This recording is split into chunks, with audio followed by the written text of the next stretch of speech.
Welcome to ECN Trade Daily Video.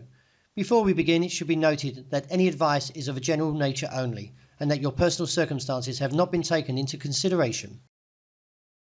Hi, my name is Rob Clayton and thank you for joining me. Into the third consecutive day, the Australian dollar still remains somewhat under pressure and nearly achieves this objective, which is seen at 70.70. The market printed a low of 71.18 today, but bounced, keeping an eye on this pattern just in case this candle ends up in a hammer. But I feel with the technicals heavy, negative, and an ADX is supporting a weak bear trend, could see further downside pressure. So keep an eye around that 71.20 to 70.70 just in case we do get a bounce and demand and a correction.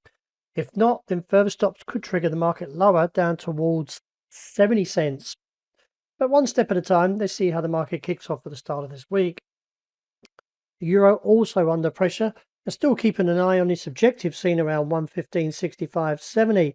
I feel with the weakness coming into play, could see further risk, and therefore as the dollar strengthens and also the ADX is bearish, that we could see that move down to 115.65.70 and reassess from there.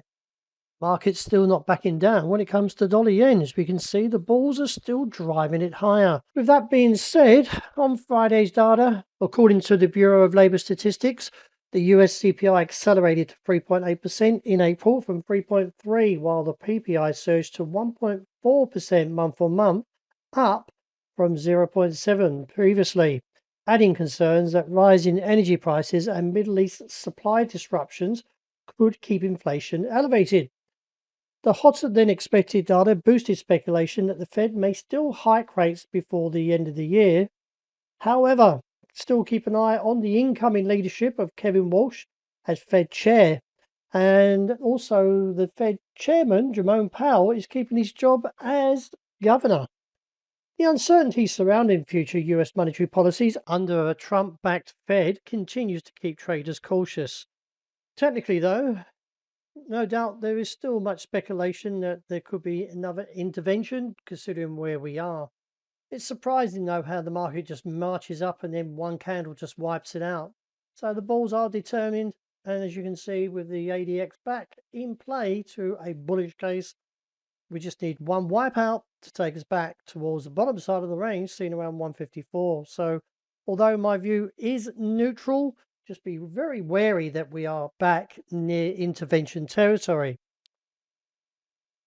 Sterling also finding support around 133, and as we can see, the market still remains somewhat heavy, an ADX supporting a bear case, so therefore we could see a move further back to the downside, and if so, could see that challenge towards the level of 132.80 and reassess. Getting the Dragonfly Doji coming back into play here as gold hits the low around 4,500 and also a 1.5 month low. And from there is no doubt going to be demand again from this bottom side of the range, I feel, and therefore could see a recovery back towards the region seen somewhere around 4,575 to 4,600. And with all the speculation back in the Middle East, we've seen another pop above 100, and like previously seen, it doesn't hang there long. We've seen this a few times, and as the market has challenged and failed, I feel this may happen again. That's a wrap. Thank you for joining me, and as always, look out for the interest report. I hope you enjoy the great start to the new week.